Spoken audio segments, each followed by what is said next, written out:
Do you want to improve your communication skills? Of course, yes. I am Titishwani here और जैसा कि आपने देखा ही है थंबनेल में, आज हम डिस्कस करने वाले हैं how to improve our communication skills. हम बातचीत करने के तरीकों को कैसे इम्प्रूव कर सकते हैं, कैसे बेहतर बना सकते हैं। जिस पर्सन की कम्युनिकेशन स्किल्स काफ़ी अट्रैक्टिव और इफेक्टिव होती है, हर पर्सन उससे बात करना चाहता है और यह चाहता है इनफैक्ट कि हमारी भी कम्युनिकेशन ऐसे ही हो। तो सबसे पहले तो मैं आपको ये बताना चाहूँगी कि कम्युनिकेशन स्किल्स को इतना इम्प्रूव करना क्यों ज़रूरी है। सो स्टार्ट करते हैं वीडियो को विदाउट एनी डिले। तो सबसे पहले हम ये जान लेते हैं कि कम्युनिकेशन स्किल्स के क्या क्या इंपॉर्टेंस है लाइफ में। First, build a strong relationship. ये जानना कि हमें हर एक पर्सन से, चाहे वो फैमिली मेंबर्स हो, रिलेटिव्स हो या फ्रेंड सर्कल ही क्यों ना हो, उनसे हम कैसे बातचीत कर सकते हैं। अगर हम उनके इमोशंस को, उनके थॉट्स को समझेंगे, देन रिस्पॉन्स करेंगे, तो हम अपने रिलेशंस को स्ट्रॉन्ग कर सकते हैं। Second one is professional success. अगर हमारी कम्युनिकेशन स्किल्स काफ़ी अट्रैक्टिव और इफेक्टिव है, सो चाहे हमें टीम वर्क दे दिया जाए या प्रोजेक्ट्स दे दिया जाए, सो हम अपने वर्क को काफ़ी अच्छे से प्रेजेंट कर पाते हैं। जैसे कि मैं एक एग्जांपल लूँ, मैंने 1 वीक पहले अपने स्पीच की वीडियो डाली थी। सो हमें टीचर ने एक रैंडम टॉपिक दिया था जिसमें हमें स्पीच देना था। तो मैंने देखा बहुत से जो बच्चे थे वो मेरे जो बैचमेट्स थे, जो फ्रेंड्स थे, वो हेजिटेट करते हैं बातचीत करने में।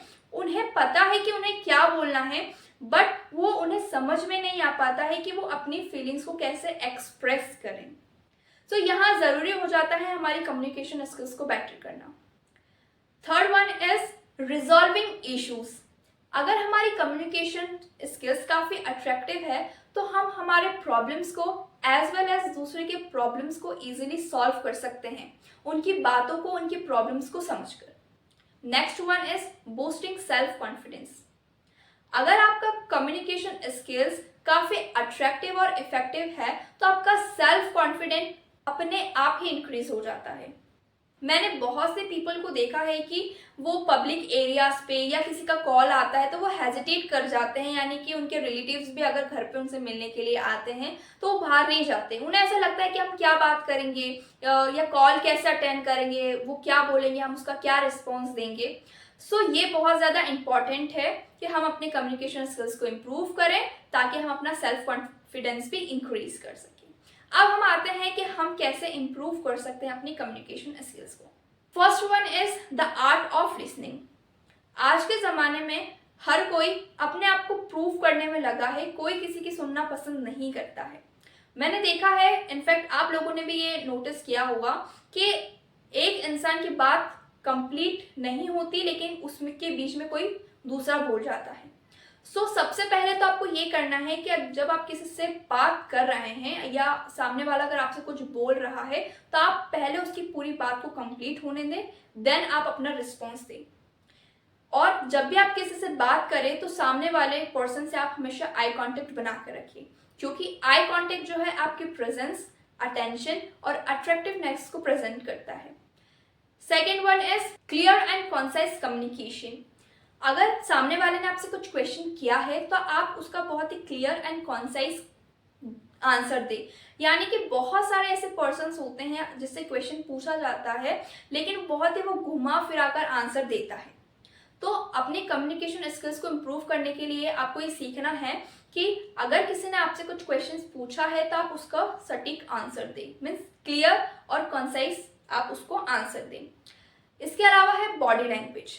पहले के ज़माने में कोई लैंग्वेज नहीं होती थी, बॉडी लैंग्वेज से ही लोग समझ जाते थे कि सामने वाला क्या कहना चाहता है। अगर मैं एक एग्जांपल लूँ, अगर मैं अपने हाथ को सर पे रखूँ तो आप ये समझ जाएंगे कि मैं टेंशन में हूँ। ये बॉडी लैंग्वेज है। आपकी बॉडी लैंग्वेज और आप क्या कह रहे हैं वो दोनों मैच करना चाहिए। इसके अलावा है पोस्चर, यानी कि आप किसी के सामने आप बात कर रहे हैं तो आपका बैठने का या खड़े होने का जो पोस्चर है वो ठीक करें। यानी कि अगर सामने वाला आपसे बात कर रहा है और आप ऐसे लेजी वे में बैठे हुए हैं, तो सामने वाले को लगेगा कि आप उससे बात करने में इंटरेस्टेड नहीं है। लेकिन जब आप अपना जो पोस्चर है करेक्ट रखेंगे, आप स्ट्रेट होकर उसकी बातों को सुनेंगे, तो सामने वाला ये सोचेगा कि हाँ, सामने वाला जो है मेरी बात सुनने के लिए इंटरेस्टेड है। और जब आप अपनी बात को आगे कंटिन्यू करेंगे तो वो भी ऐसे ही आपकी बात को सुनेगा। इसके अलावा है 3P। अब what do you mean by 3P? 3P means pitch, face and pose.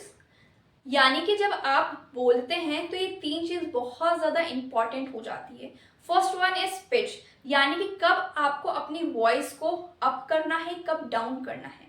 For example, जैसे कि मैं अपने स्टूडेंट्स को पढ़ाते समय बीच बीच में इंपॉर्टेंट क्वेश्चंस बताती हूँ, तो जब मैं रैंडमली अपनी वॉइस जो है कैजुअल रखती हूँ, लेकिन जब मैं इंपॉर्टेंट क्वेश्चंस बताती हूँ तो अपनी पिच को हाई कर लेती हूँ। फॉर एग्जाम्पल, जैसे कि अगर मैं उनको HCF LCM सिखा रही हूँ, तो LCM HCF और ये इंपॉर्टेंट क्वेश्चन है, तो यहाँ मैं अपनी पिच को हाई कर लेती हूँ, जिससे जो सामने वाला पर्सन है उसे ऐसा लगता है कि ये जो वर्ड है या ये जो सेंटेंस है बहुत ज्यादा इंपॉर्टेंट है।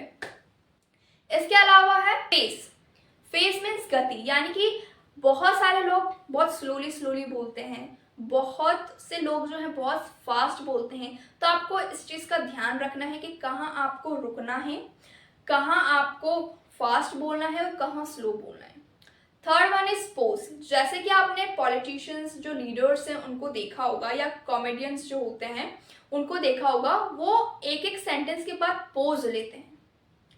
इससे क्या होता है, उनकी जो कम्युनिकेशन स्किल्स है सामने वाले तक पहुंच जाती है कि वो क्या बात आखिरकार कहना चाह रहा है। इसके अलावा बहुत से लोगों के साथ ये होता है, इनफैक्ट मेरे साथ भी ये होता है, कि हम सही होते हैं लेकिन दूसरे लोग उसको गलत प्रूव करते हैं। तो ऐसे सिचुएशन में हम क्या करें? तो देखिए, अगर आप सही हैं तो आप डेफिनेटली बोलिए, ऐसा नहीं कि आप चुप रहिए। लेकिन सामने वाला आपकी बात को समझ ही नहीं पा रहा है तो आप वहां आर्ग्यूमेंट ना करें। इस वजह से अब आर्ग्यूमेंट आप क्यों ना करें? क्योंकि बहुत सारे जो लोग होते हैं वो आपको डीमोटिवेट करने के लिए ही ऐसा करते हैं कि आपको बहुत ज्यादा गुस्सा है, आप सैड हो जाए, आप अपने एम से भटक जाएं और इन आर्ग्यूमेंट में आपका दिमाग चल जाए। तो इससे क्या होता है, आप बहुत ज्यादा डिस्टर्ब हो जाते हैं। तो आप उस सिचुएशन में क्या करें? आपको पता है कि आप सही हैं और ये सामने वाला भी जानता है कि आप सही हैं, लेकिन वो ऑलरेडी ऐसे अपने अंदर समझ बनाए रखा है। तो ऐसे सिचुएशन में आपको क्या करना है, वहां पे आपको प्रूव नहीं करना है, अपनी टाइम और एनर्जी आपको वेस्ट नहीं करनी है, क्योंकि वो लोग ऑलरेडी कुछ ना कुछ अपने दिमाग में बैठा रखे हैं। तो उन लोगों के सामने समझाने का कोई फायदा नहीं है। मैं इसको एक एग्जाम्पल से आपको समझाती हूँ। मैं स्टोरी एक सुनाती हूँ कि बहुत तेज बारिश हो रही थी, तो उस समय बंदर भीग रहा था और चिड़िया वहां से अपने घोंसले में से देख रही थी। तो चिड़िया जो है बंदर से जाके बोलती है कि देखो, हमारे पास तो हाथ भी नहीं थे, लेकिन हमने जो है तिनके तिनके से अपना घर बना लिया, लेकिन तुम्हारे पास तो हाथ है, तुम तो बना सकते हो। तो ये बात कहीं ना कहीं बंदर को अच्छी नहीं लगी कि ये मुझे इतनी बातें क्यों सुना रही है। तो कुछ टाइम बाद क्या है, वो भी उसका घोंसला जो है वो तोड़ देता है। सो इससे क्या मोरल मिलता है कि हमें ज्ञान उसी इंसान को देना चाहिए जो उसके लिए ललाहित है, यानी कि वो उसको समझ सके। इसके अलावा लेवल डाउन, लेवल तो अप करना है, फिर डाउन कैसे, इसको भी मैं एग्जांपल से समझाती हूँ। जैसे कि हम एग्जांपल लें कि एक बच्चा जो है छोटा सा, वो अपनी मम्मी के साथ जो है मॉल में जाता है, तो वो वहाँ पे रोने लग जाता है और वो बोलता है कि मुझे घर जाना है। लेकिन उसकी मम्मी जो बोलती है, उसको उसका जो ध्यान है वो कहीं ना कहीं डिस्ट्रैक्ट करती है कि बलून्स को देखो, टॉयज को देखो, लेकिन फिर भी जो है वो कंटिन्यूअसली जो है रोने लगता है और घर जाने की बात करता है। तो उसकी जो मम्मी का जो ध्यान है वो उसके शूज पे जाता है कि उसकी जो लेस है वो खुली हुई है।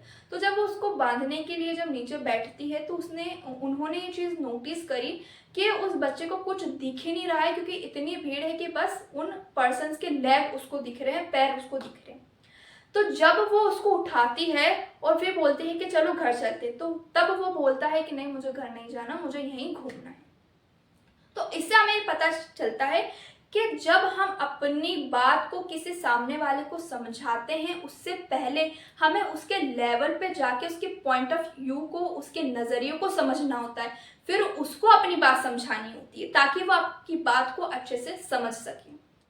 इसके अलावा नेम, अब ये नेम क्या है, सभी लोगों को अपना नेम काफ़ी अच्छा लगता है। यानी कि मैंने इसको पढ़ा था कि स्टारबक्स में अगर कि कोई कॉफ़ी वगैरह जब लाया जाता है तो उसमें उनका नाम लिखा जाता है, तो उनको बहुत ज़्यादा हैप्पी फील होता है कि उनका जो नाम है वो अनाउंस किया जाता है।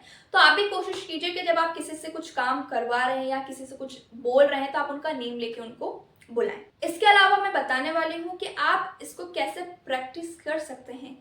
फर्स्ट, आप अपनी डेली वीडियो को रिकॉर्ड कर सकते हैं, यानी कि उस वीडियो को केवल आप ही देखेंगे और आप जब डेली उसको देखेंगे तो आप उसमें ये चीज़ फाइंड करेंगे कहाँ मैं पोज ले रहा हूँ, क्या मेरी मिस्टेक हो रही है।